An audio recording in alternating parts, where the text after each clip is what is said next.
Hi, everybody. Andrew Champagne alongside JD Fox for this week's edition of Champagne and JD. If you're tuning in, first of all, welcome. Thank you very much for spending part of your evening or morning or afternoon or whatever time it is with us. We really appreciate it. If you like what we do, go on down below, hit that like button, hit that subscribe button. Really helps us out with all of those fun metrics that us YouTube content creators really care about. So it's the first full week of racing at this place right back here, as my hand goes every which way because I don't know which way is which along the computer. But anyway, Saratoga is now fully up and running. We just had the first Wednesday card of the meet earlier this week. This weekend, however, we've got an 11 race card on Saturday, and we're very much looking forward to talking about that with one of our best friends in the world of racing, JD. He needs no introduction, but I'm going to give him one anyway because that's just the kind of guy I am. You may know him as the co-host of the Going in Circles podcast with our other friend Chuck Simon. You may know him as the subject of one of my favorite hashtags, and you can see it right down there, Free Barry Spears. We are, of course, referring to the one and only Sniper. Barry, welcome back to the show, man. Oh, man, you make me blush over here. And it's already hot in Florida. Yeah. Go figure. I'm a hype man. It's my calling. I think I might have missed it, but it's never too late to start learning new things. So, man, that's an A++ in my book, man. Thank you. I appreciate it. You hear that, JD? An A++. You jealous? Sure. Okay, good. I just wanted to make sure. I wanted to make sure I had something that you were striving for that I could hold over to like a carrot. It'd be like the Geico commercial where there's $1 on the end of the fishing pole. Oh, you almost had it. You got to be quicker than that. Got to be faster than that. We're 2 minutes in and we've already gone off the rails. Absolutely wonderful. So we'll slide now into the discussion segment of this program. And I need to ask this, because I didn't get the story when it happened. Like most good things in horse racing Twitter, I completely missed it as it was happening. You got suspended off of Twitter. What happened? I guess sometime in November, I posted a video with a song in it that had Elmo dancing, and Twitter didn't like it. So I've been suspended basically for that since June 7th, I think. That's it? That's it. That's it? That's the story. Yeah. You didn't, like, fight with anybody? You didn't anybody nothing. Into the mud? Surprisingly, I did not. Elmo did this to me. I blame Elmo. Elmo? Yeah, 30-second clip.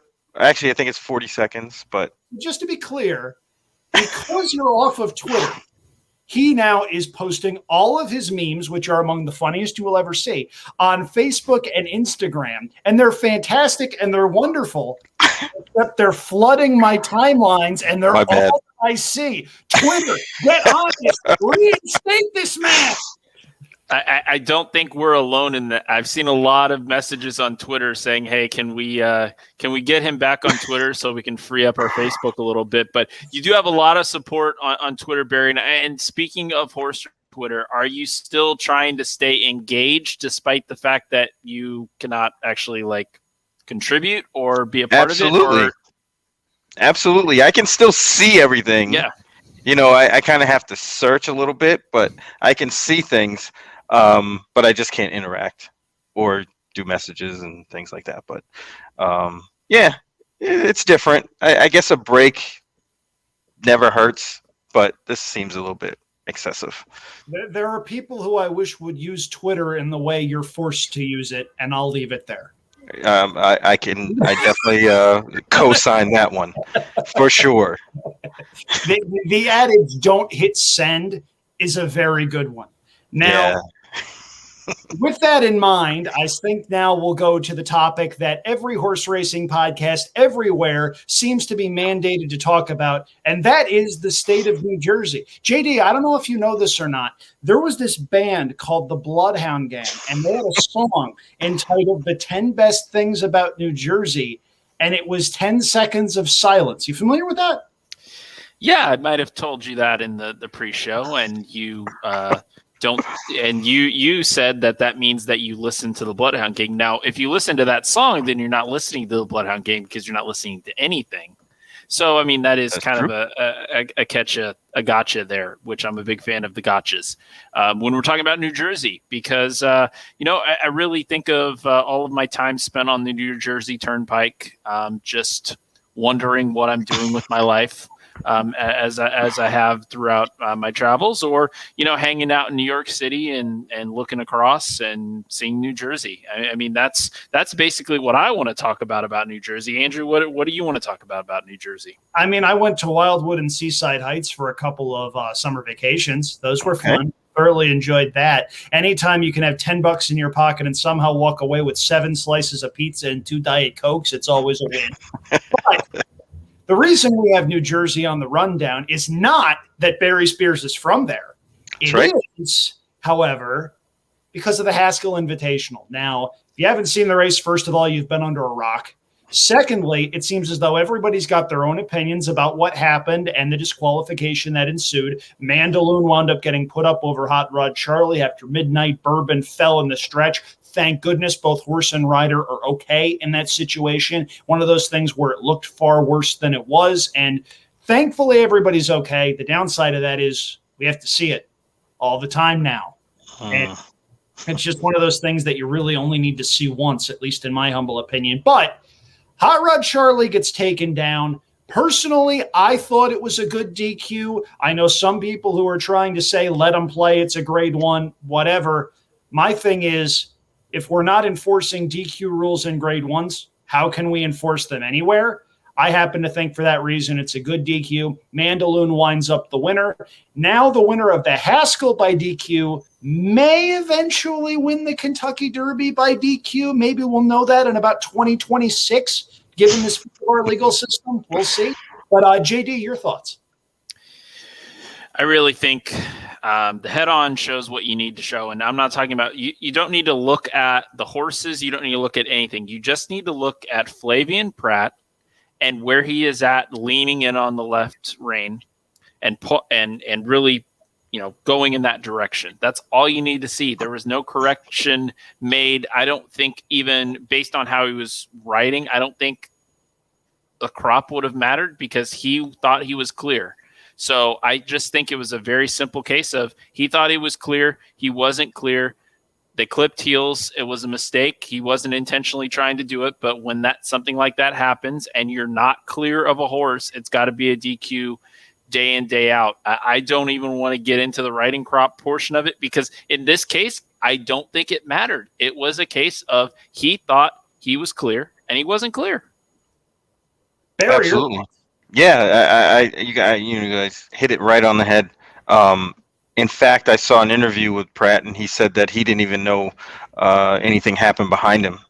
So, but he also did say that the crop may have made a difference because he might have went to the left a little bit earlier to avoid the ducking. But it's all hearsay after the fact, and we will never know. But what happened, and they made the right DQ, in my opinion, as well. Boy, I don't know. It feels like this 3-year-old's, it's a little bit boring. There's no storyline after the Derby. There's no storyline after the Haskell. Can we get some excitement jolted into this, please? Well, I think the excitement is with the off the track stuff more than it is the horses themselves. Yes, that's called sarcasm, yes. I didn't have my sarcasm on the screen. There we go. Okay, just had to straighten it out. I got it now. I can see it now. Gotcha. No problem. JD, meanwhile, is just sitting there because after 60 some odd episodes of this, he's totally immune. Well, I'm just looking at it, guys. You mentioned the 3-year-olds. I mean, we're 5 weeks away from the Travers here, and I couldn't even begin to tell you who's going to run. I don't think anybody knows. No, nobody knows. I'm waiting for somebody to say, "Oh, the Haskell or the Travers, excuse me, the Travers comes back too quick. We're saving this horse up for the Breeders' Cup."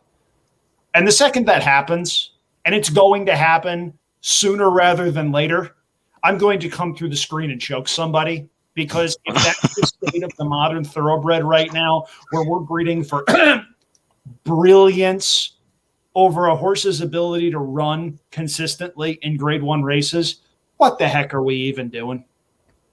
I ask myself that every weekend. And I will say one thing, Andrew. You're going to be very happy to know that I've heard from some sources And Francisco de Ina will not be in the Travers, so I will not be talking about that horse in the run-up to the Travers. Dang it. Promise? Good. For those he could get the right setup in the Travers, though. Yeah.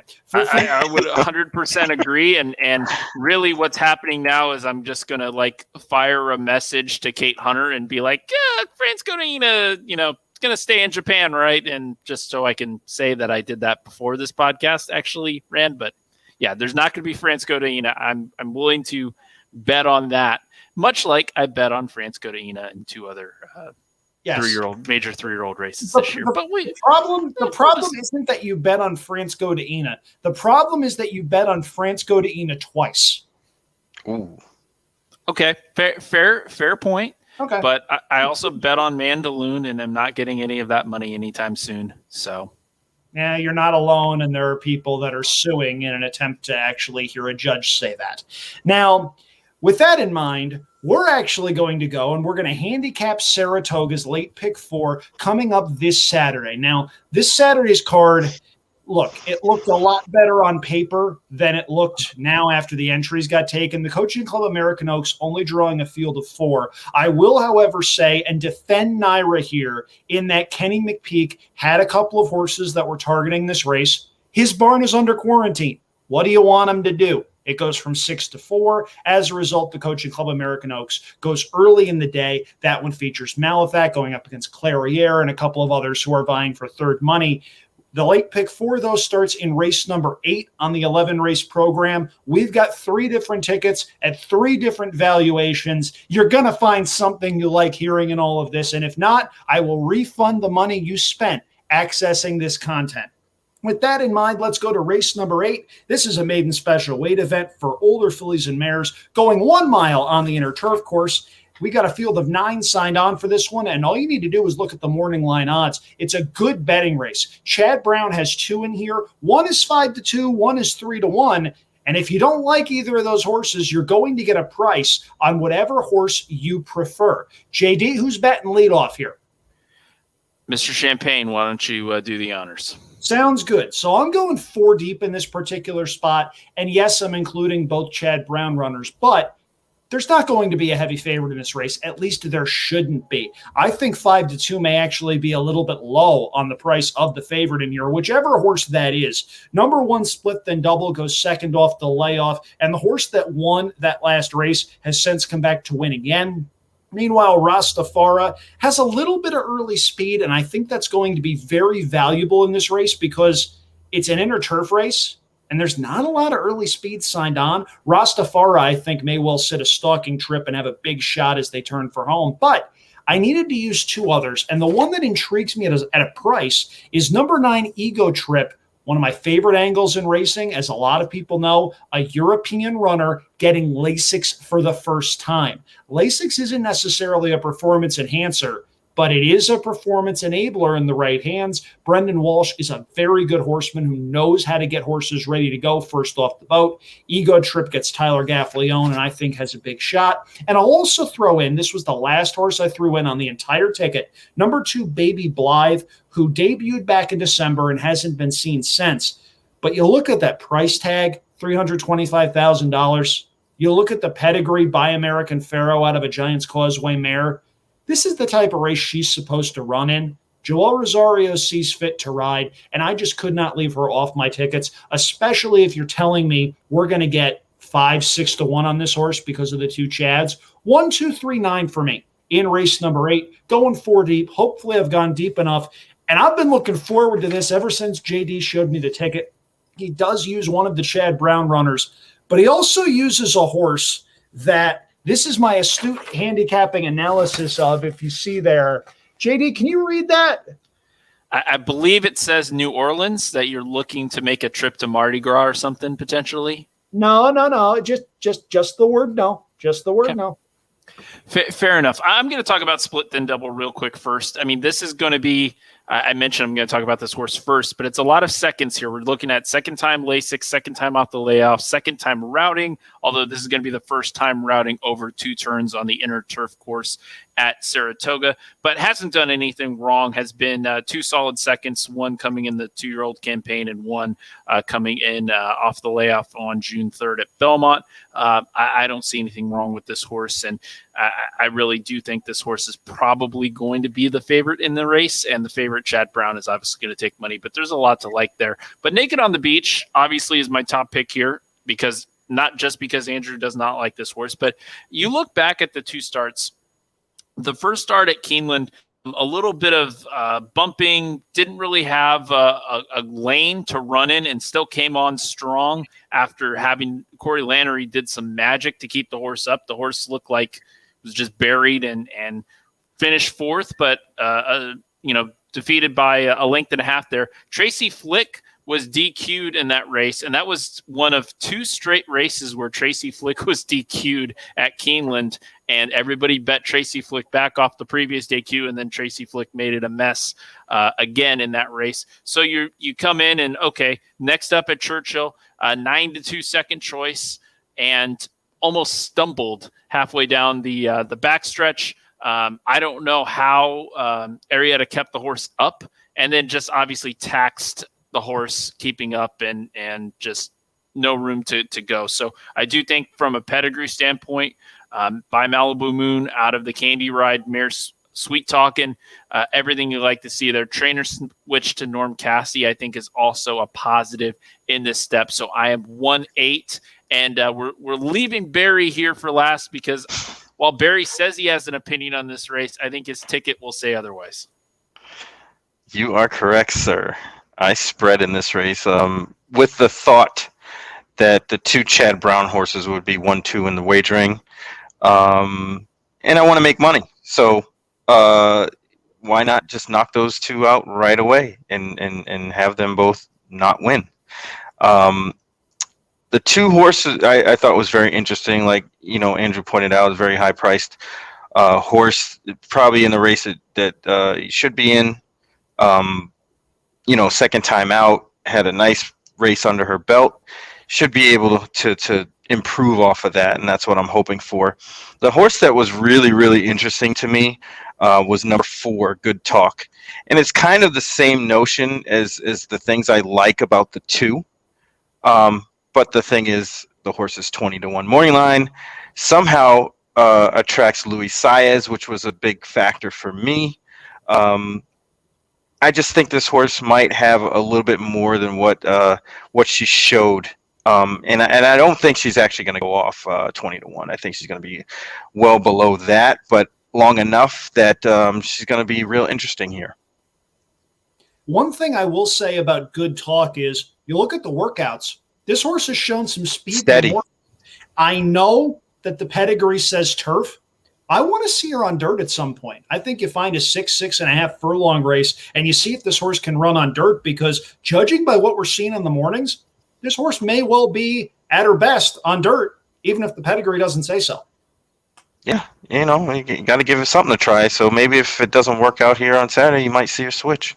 Well, we'll see. At any rate, we've got most of the field covered here in race number 8 as we head to race number 9. This is a non-winners of 1 allowance for older fillies and mares going 7 furlongs. Fair amount of 3-year-olds in this particular race challenging older company. One of those horses is favored. That's horse number 6, Caramel Swirl, not Caramel. It's Caramel. If it was Caramel, they would not have put the second A in there. That is a public service announcement from those of us who give a damn about the English language. Caramel Swirl is your favorite at 5-2. We've got Flash Magic, your second choice, at 7-2, and a bunch of others in the 6-1 to 8-1 range. I'm going to go 3 deep in here. Caramel Swirl is my top selection. The race 2-back was excellent, and they tried grade 2 company in the 8 bells on Derby week. And to me, that horse just bounced. Between that and maybe it was just a case where this horse was facing far better company. Obligatory wound up winning that day out of the office, ran second. Those were very, very good horses that she ran up against. And maybe she's just not that caliber of horse. If she runs back to the 2-back effort, I think she's got a very big shot. And I'm going to use the 2 horses that surround her in the starting gate here. Number 5, Amendment 19, is a value play for me in here because what has this horse done wrong through 2 career starts? Was second beaten 4 lengths first time out behind a horse that came right back to win it next asking, and then was very professional in the slop at Belmont, winning with a 79 buyer. The blinkers come on. Jose Ortiz stays on. I think has a big shot in here. And I'll also use number 7. I really, really hope I'm pronouncing this correctly. Zainal Arab for Chad Brown. Won first time out and then ran into Australasia last time out off of a very long layoff. The workouts tell a story here in that this horse may well be ready to run. I'll go 5, 6, and 7 here. This is another race where I don't think you're going to have an overwhelming favorite. Caramel Swirl at 5-2 seems about right. Shout out to David, who, of course, was our guest last week. He's the morning line man at Naira, and for the most part, I think does a tremendous job on one of the toughest circuits to handicap in the country. Barry, you really like to spread here in this particular sequence in these first 2 legs, and you're doing it again here in this one. Absolutely. This is a very tough race. Every horse in this race has a right to win it, except for maybe the 4, Fire and Carol, but everybody else has a really good shot. The horse that really intrigued me the most was the outside horse, Mucho Macho Mama. Not only because she's coming in from Churchill. All those horses have been running their eyeballs out at Saratoga so far. I mean, it's only a few days, but they've had a good showing. I just think this horse is going to get the trip. I think she's just going to lay slightly off the pace from an outside post and get first run, and that seems to be the winning move there so far. Hopefully it's dry on Saturday, and that's the horse that I like the most. But again, I still think horses like the 5, running second to Always Karina, very interesting. I think that horse is going to get bet down. In Treat or in Trot, or I'm not sure how to say that. That one has definitely a right to improve. Second off the layoff, off a nice showing in the career debut in Churchill. So there's some things to like here, and you should be able to get your price on any horse that you do end up liking. Well, I'm glad that you set it up, Barry, by saying that every horse has a chance in here except Firing Carol, because of course not only do I have Firing Carol on my ticket, Firing Carol is actually going to be my top choice in this race, and it's going to sound like crazy with the Cheese Whiz time. It already sounds crazy with the Cheese Whiz. You go back and you look at the second effort in the career of Firing Carol, and it was a 17-length beaten score, a nice 5th, but beaten 17 lengths, was 9 lengths behind. A nice 5th beaten 17. Just wait. I was setting the joke up there and fell to Caramel Swirl there. I did it right for you, Andrew, by 9 lengths in that race. But really, this horse has woken up after that 1.25 mile trip on turf, which the pedigree says absolutely no way, Jose. But they tried it and then woke back up sloppy, main track, going a mile, ran well, ran up against Amendment 19, who's the 5 horse in this race, 6-1 on the morning line. Didn't run a bad effort compared to that horse, and then came back and won at 6 furlongs. I think the 7 furlong distance is going to hit this horse's sweet spot. And I think this horse has really woken up. And Jalen Samuel is a hell of a rider, 27 years old, makes most of his time in the Caribbean. He's the only 5-time winner of the Sandy Lane Gold Cup in Barbados. There you go. There's your fun fact for the day. But I really like what this jockey can do with a horse with some tactical speed. And I think against this field, Firing Carol will have some tactical speed. I know a lot of speed maps and time form has this horse way in the backfield, but I do think this horse, from a numbers perspective, is going to be right there and have a chance. Obviously a big ask here, and that's why I'm going 5 deep. So I've got a 30-1 morning line top choice, but I've got the 5, 7, 8, and 9. I am not big on Caramel Swirl coming off of the 8 bells. I just think that was a funny race, and the horse broke out, didn't seem to want to do some running, and they've come back and tried to basically prove, hey, this horse is still the same horse by working the horse super quick. I'm gonna be on the sidelines here, and if Caramel Swirl beats me, Caramel Swirl beats me. So I am 5 deep, but throwing out the likely favorite here: 4, 5, 7, 8, and 9. Andrew, are you excited for this next one, JD? Because I sure as hell am. this is a horse that we're going to have in this race that is one of my favorites in training right now, and finally going to try Stakes Company, and it's going to be fun. It is indeed. Race number 6 is the Caress Stakes. It's a grade 3 for older fillies and mares going 5.5 furlongs on the Mellon Turf Course. Just a field of 6. The morning line man thinks it's a field of 2. Number 2, Robin Sparkles, is 6-5. Caravel, horse number 1, is 7-5. Everyone else is 6-1 or higher. And listen, if you're going against Robin Sparkles, that's okay. But I think she's going to rock your body until Canada Day.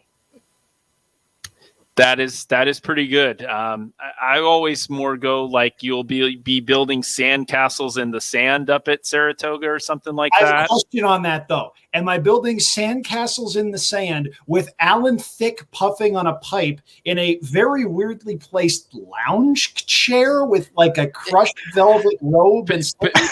Potentially. I don't know if Barry has any idea what we're talking about. I do not. So this horse is named after a character on How I Met Your Mother, which was a pseudonym for one of the main characters. It was her Canadian pop star name was Robin Sparkles, and they've had music videos, and it's just really hilarious. But this horse has a ton of talent, and I said, really trying Stakes Company for the first time. It's really the second time, because there was a dirt stake in there and ran well at a mile, but I do think sprinting is where this horse wants to be, and this horse wants to be on the front end.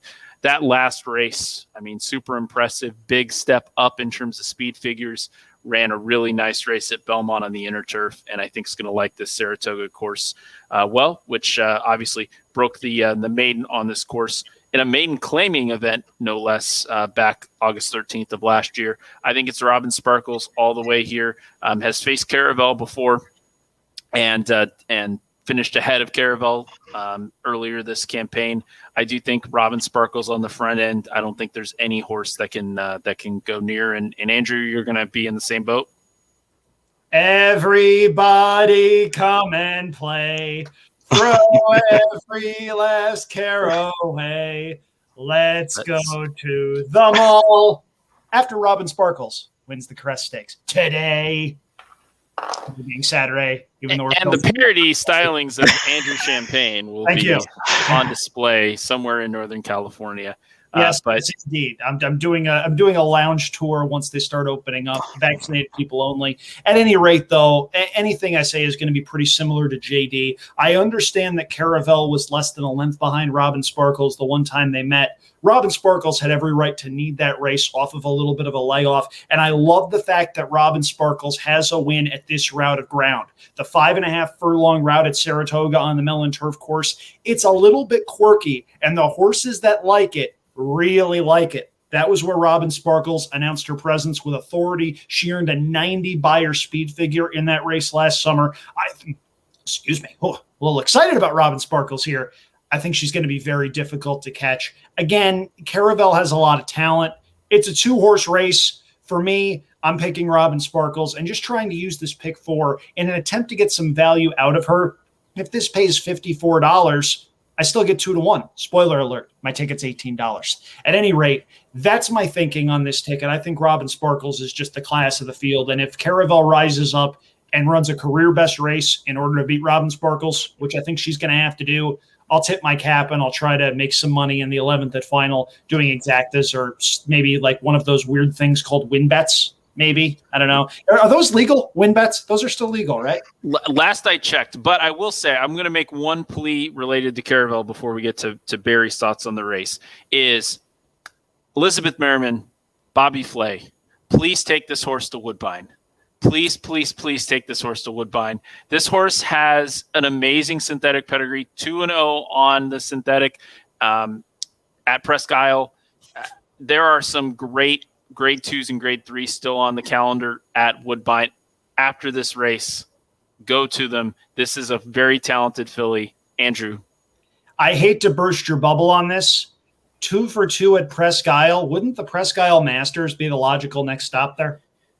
It would be. But there's a little more money at Woodbine. But it's Canadian, and there's an exchange rate, and it's funky colors, and there's Queen Elizabeth and people playing hockey. I don't know. All right. I shot my shot there. Barry, you see it pretty much these 2 horses as well. Absolutely. I couldn't get past either one of them. If anybody sees my ticket and wants to cut the price in half, I would single Caravel here over Robin Sparkles. I just think Caravel consistently has been faster. The only bad part is the post, but they're so much faster than everybody else. I think that won't be too much of a big deal here. But yeah, it's going to be a good one. Hopefully they throw down and we get a good race. I'm just happy I was able to sing some Robin Sparkles for all y'all. I've been waiting to do that ever since. This is new territory for me, so I learned something new today. It's on Amazon Prime. It says it's 9 seasons. You really only need to watch the first 5. The last several seasons are just not good. But the first 5 seasons of How I Met Your Mother, and I will say this to anybody that hasn't watched the show, the first 5 seasons of that show are some of the funniest episodic television that's ever been produced. Wow, that's saying a lot. Like above Seinfeld? I'm the wrong audience for Seinfeld. I love it. Okay. All right, I'll have to check it out then. I'm ducking because I know there are. I know of the show. I just never, watched it on a. It's well worth your time. You just need to realize that everybody the show revolves around is an absolutely horrible person, with the exception of Marshall Erickson, of course, played by Jason Segel, who I've been told I look like because I'm tall and goofy. But at any rate, How I Met Your Mother aside, we're going to head to race number 11. This is the Saturday nightcap, and predictably, it is an absolute mess from a handicapping standpoint. These are New York-bred fillies and mares going 1 1/16 on the inner turf, and if that doesn't look like enough horses for you, don't worry. We've got a couple of other ones right there. It is a very big field of horses. We've got a pretty heavy favorite, at least on the morning line, in the form of number 7, My Lips Are Sealed. And I understand why this horse is favored, coming in off a close-up third behind a horse named Runaway Rumor, who will run in the Grade 3 Lake George on Friday. Remember, we're taping this on Thursday night. And look, it wouldn't stun me if My Lips Are Sealed wound up winning. And I did use My Lips Are Sealed because I singled Robin Sparkles in the prior leg. I think she's slightly vulnerable in this spot. I'm going to go 3 deep in here. I'll also use number 6, Just Okay Is Not Okay. This is a horse that is bred to want to go very long, being by English Channel out of a distorted humor mare, has been putting things together very slowly and looked pretty good last time out, winning a maiden special weight downstate. Maybe it's just a case where Todd Fletcher has this horse going in the right direction. And when Todd gets a horse on the right track, the horses usually stay there. I need to use Just Okay Is Not Okay, especially with Luis Saez seeing fit to ride back. I'm also going to throw in a pretty big price in here. And if you look at the last 2 races, you may think I'm crazy because Unicorn Sally has been beaten a total of 18 lengths in those 2 races downstate. But I'm going to throw something wacky at you here. I don't think she likes Belmont.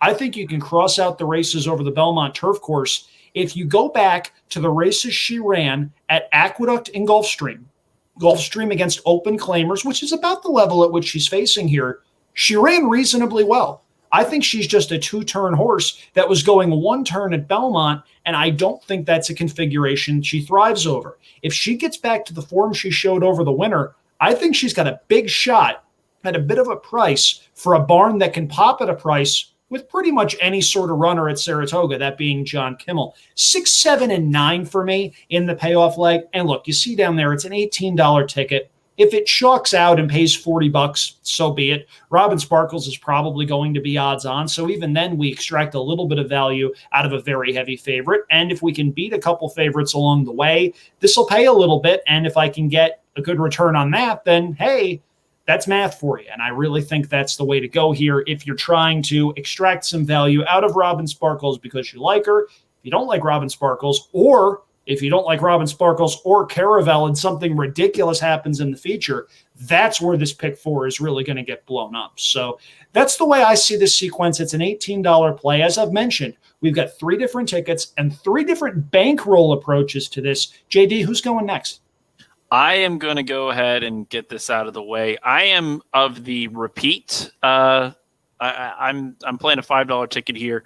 I do think My Lips Are Sealed as a single, and I do think based on what we're likely to see is I do think we're going to see odds on here with Robin Sparkles and My Lips Are Sealed. I think My Lips Are Sealed has done enough so far in the career to show that this is a gate to wire contender. And really what I want to look at as well is the half brother of this horse, Don't Ask, Don't Tell. After the connections stopped messing around with turf sprints, this horse has run 7 of its last 9 races and is absolutely on fire. Posted a career second best buyer last time out at Lone Star.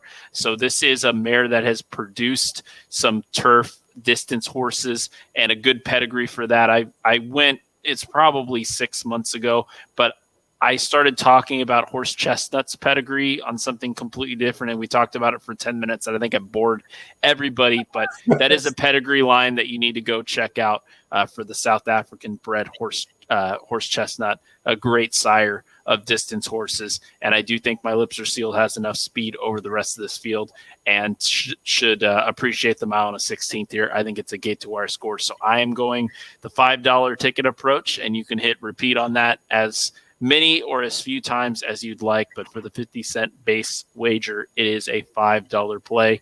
And now, as they like to say, for something completely different, we'll head over to Barry, who does not like My Lips Are Sealed in this spot. No, I do not. I just can't bring myself to play any favorite in the last race at Saratoga on a Saturday in a state-bred allowance. It seems to never connect. I've had some horrible experiences in the past with, big tickets needing the favorite in the last, and it just somehow, some way, another horse just didn't look mediocre on paper, just decides to win up at Saratoga. So I'm kind of leaning toward that approach. The horse that I kind of like quite a bit here is the 5 Electric Youth. I really like the marked improvement last time on July 1st at Belmont. The comments in the form are ducked in break, 3 wide second turn, and then 5 wide. So she got a real wide trip, ran on well, got up for 3rd. I just think that there's some more in this horse. The speed figure came back pretty decent, and there's something to build on after running on the wet tracks for 4 straight races. I think that might have been the nice wake-up call she needed, and I think she's going to improve upon that and run a big race on Saturday. The other horse I used was Unicorn Sally out of the same barn, coincidentally, and I'm kind of with Andrew that I think some of her races were sneaky good, especially the ones at this level. So she ran back in November at Aqueduct, and that race wasn't that bad compared to what's in this race. And given a better scenario, and I think this horse might show a little bit more speed and get position. Hopefully Manny Franco can do that. She might be tough to beat at a price. Yeah, 15 to 1 on the morning line. Yes, please. I absolutely need to include that horse. And that's one of those where if you don't use that horse and the horse wins, you look for the nearest thing to bang your head against. And been there, done that, bought the T-shirt, especially in the last race at Saratoga, which you can tell in the racing office, it's a point of pride that they put the biggest dartboard race at the end of every Saratoga program. It is not easy, and if you hit the get-out race, you've done something really, really difficult, and you should be commended for that. So we've got 3 tickets there that will cycle through down here in the bottom left part of the screen. Take parts of our tickets you like, throw out parts you don't. The important thing, get involved. It's Saratoga. It's Saturday at Saratoga. Even though we were griping a little bit earlier about the Coaching Club American Oaks being a 4-horse field, it's still a good card. It is still a card that you're going to want to jump in and make some money on, and there are still some very, very fast horses that are going to be in action in upstate New York this coming Saturday and all meet long. JD, would you happen to know anybody that's covering every race every day at that track? I believe there are several fine folks from the Pink Sheet that are trailing Mr. Andrew Champagne right now as we record on Thursday. Sam's a chalk eater, though. I know he's gonna watch this, and he's gonna message me, and I'm gonna be in trouble. But yeah, it's tough to say he's a chalk eater when he's a diehard Kansas City Royals fan. This is true. It's so weird. It's so weird. He's a Royals fan. Look, if you want to bet chalk every once in a while, as a Royals fan, you need a sure thing to root for every once in a while. And I'm an Angels fan, so I get where he's coming from. We have Mike Trout and Shohei Ohtani, and we're not 500. So, and meanwhile, this guy over here has picked an even more tortured existence. Uh-oh. Mets fan. Opening day, and here's the pitch, and the season's over. And we were talking before the show because Barry showed up with his Oakland A's hat. I am, of course, in the Bay Area, and if you can explain what's going on with the Oakland ballpark, please find me on Twitter at Andrew Champagne, because to me it just looks like a bunch of rich people posturing over like 50 cents, and it doesn't look particularly good for anybody anywhere. But Saratoga, however, does look very good. Del Mar, if you're into Del Mar, looks very good. Woodbine, if you're into that, looks very good. Just saw JD's face perk up a little bit there. Some really good folks up there at Woodbine that we, of course, love and respect very, very much. Time now for our final thoughts segment. And Barry, you've been here and you've done this before. This is the segment wherein we leave the floor to our guests, and then we eventually take it back with takes that will ultimately, hopefully, not get either of us fired. So, Barry, you're going first. Well, the only thing I have is never get suspended from Twitter if you can help it. if you stay away from that and real jail, you're doing okay. Yeah, Twitter jail, real jail, neither places that you want to be. That's for darn sure. And also, if you get kicked off of Twitter once, don't come back on using the same name and tipping people off that it's somebody that's already been kicked off for breaking Twitter rules. Twitter frowns on that. Just throwing that out there. I thought about that, but yeah, I'm going to be on the sidelines maybe a little bit longer. It's good for you that you didn't, because I barely survived you getting banned once. If you get banned again, I think horse racing Twitter may implode onto itself. It's not going well. Not going well. I'll just have to change my phone number and get a new account. There you go. That's pay like 19 phone bills so that you can get onto Twitter and bicker with all the rest of us degenerates out there. JD, your thoughts? My thoughts are going to be, I'm sorry that Barry is going to have to hand type in my Twitter on Saturday. And if he does, all he's going to hear me saying is Jolie Olympica is going to win the Nassau at Woodbine by the length of the stretch. Bet as much money as you humanly can, as long as the horse is 5-2, 9-5, somewhere around there, which is what I'm expecting, somewhere in that window. I think that's easy money for everybody's favorite Brazilian bred. Transfers out of the Richard Mandela barn into the Josie Carroll barn. Josie's hitting at about 23% for the Canadian Hall of Fame trainer, who is doing really well. Louis Contreras will be aboard. I mean, this is going to be a coast-to-coast mile win for Jolie Olympica to start off what hopefully will be a Woodbine campaign of a couple races here. So I'm super excited for race 6 at Woodbine on Saturday, 3:43 Eastern, 12:43 Pacific, Andrew. Just to be clear, you said easy money. I'm going to need it with a little bit more oomph, because when I hear easy money, it's usually from an announcer that's about to get yelled at. Hi, Pete. How you doing? Love you, buddy. My guy. Love that guy. There is nobody in horse racing worth their salt that dislikes Pete Aiello. Love that man, and I'm really looking forward to his inevitable matchup with Gabe Pruitt driving horses at Pompano Park. That is something that I may well need to fly in and see with my own two eyes. I brought up the idea of potentially those two doing a WWE-style program with maybe Ashley Mayu moderating and just scream over her and doing all of that. Tell me you wouldn't watch, Barry. I would definitely watch, but I have to put this out there. Chuck Simon has been twice a week trying to get me to go with him to get our amateur driver's license, so we can ride in the amateur races. I want to do it, but hey, we got to do it fast because the pump is going to close soon. That's unfortunate because there's a lot of really good people. Yeah, it's an amazing place. It's always been great. Yeah. That's for sure. There's a lot of really good people in horse racing, and I wish my final thought revolved around one of them. For those who follow Saratoga, and for those who saw the card on Thursday, you saw a trainer name that you probably never thought you would see in New York, that being one Marcus Vitale. Marcus Vitale has a rap sheet that is very, very long, and it has a number of very interesting stories in it. Most notably, at least for me, was the time at Delaware Park where he grabbed suspected contraband and escaped his barn on foot when security officers showed up to do a search. Marcus Vitale has an operation at Turf Paradise in Arizona. He has at least one horse at Saratoga because that horse ran on Thursday. Naira was asked what the deal was. Their explanation was Marcus Vitale has a trainer's license in the state of New York, and they say they are diligently working on a program wherein people who are deemed as having agendas that are not productive to the state of the thoroughbred industry are not allowed to run horses there. Guys, I have a question.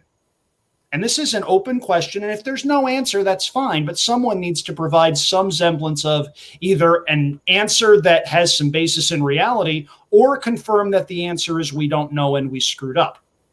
Why doesn't that program already exist, like at every major track in the country? What are you doing? Naira, you fell asleep at the wheel on this one. And I understand that you've got something going on with a trainer of a certain white hair color that may well be playing a role in what's going on. I understand that.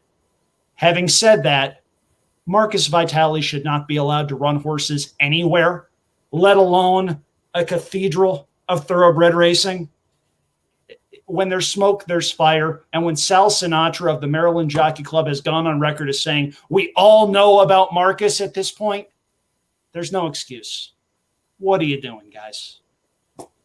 Well, I think if you followed the news last year, even the more kind of crazy thing is runs at Saratoga, and the horse drawn directly outside is a horse trained by Wayne Potts. Yeah, Wayne That Potts was some very stark irony there. But if you want, Ray Pollock and Natalie Voss did a great job last year at the Pollock Report, reporting on all Ray this Pollock stuff. and Natalie Voss did a great job. I'm shocked. Shocked, I say, that two of the finest writers in our industry covered this sport with professionalism and the respect it deserved. Hi, guys. Love you both. And really, you can dig up their reporting here and find everything. I mean, really what it comes down to, and Natalie took a break from her vacation to go on Twitter on a rant today and saying this, is that really this could fall on Maryland. And what they mean by that is the fact that the commission at Maryland took nothing, basically took no steps on Vitale because the track barred the trainer. So they're like, okay, our hands are clean here. Where if the commission had, put a suspension or, a 5-year ban or something on Vitale, then the rest of the commissions in the country would have followed suit. But basically they said, okay, the track took care of it, hands off. And that's part of the issue here as well. So Vitale appears to be based at Presque Isle right now. Had a string of horses in Arizona, then that string moved to Lone Star, and now they seem to be based out of Presque Isle and needed to find a non-synthetic race and ended up at Saratoga. Don't know how, don't know why. Hopefully it's the last we see there. Yeah, it's a really unfortunate thing that keeps reoccurring in this sport, and I'm hopeful that we're not at the point where we're too far with this sort of thing that we can't go back. It's just been so far out of hand for so long, and I just hope this new legislation, things are changing kinda. I hope it makes a big difference in the future, so we don't have these situations, because it is quite a downer when you look at the big picture, especially this time of year when Saratoga, Del Mar running. This is like Christmas time for horse players, and having these things in the background, it definitely takes away from the whole thing. Optics matter. I wrote a 50-point plan to save horse racing about a year and a half ago. The reason why you can see on my website, andrewchampagne.com. But the big one, optics matter. There's no good explanation for this. Someone screwed up. This needs to get fixed, and it needs to get better pretty doggone quickly, because if Marcus Vitale winds up with a big horse that runs in a big race on national television, we got a problem, because the story that's going to get told is not a good one. And on that note, I think it's wise to start wrapping this up here. Barry, thank you so much for coming on the show. We love you. We miss you on Twitter. I asked where we could follow you on social media, but as you can see, I think maybe the better thing is just use the hashtag #FreeBarrySpears. Yes, that would be appreciative, and maybe you get somebody's attention. I guess the Better Business Bureau is doing their thing, so we'll see. Hopefully I'll be back soon enough. The problem is there's another Spears that I think needs to be freed before you, so you might need to get in line. Yeah, my ex-wife, she does that. Not that one. Not that one. So many Spears. The gave you one more time. Oops, I did it again. One. Yeah, Brittany, my ex-wife. Who, by the way, had a bit role on How I Met Your Mother in season 3. See? Now I definitely have to watch. The green grass grows all around, Barry. Just throwing that out there. Barry, thank you so much. We really appreciate you taking the time. It is always a pleasure to be able to chat with you. We'll obviously be able to have you back at some point in the future, hopefully with your Twitter handle back under your name in our fancy schmancy graphics packages. That would be great. For JD Fox, my name is Andrew Champagne, at Horse Tickets on Twitter for this guy, at Andrew Champagne on Twitter for me. You can also go to andrewchampagne.com for daily analysis, selections, and bankroll plays from this place right back here. I'm 3,000 miles away, but Saratoga is always going to be home. It is an honor and a privilege to be able to do everything it is that I do for this particular meet. I'm Andrew Champagne. This is Champagne and JD. JD, hit him with the catchphrase. Stay safe, everybody, and stay off the beaches.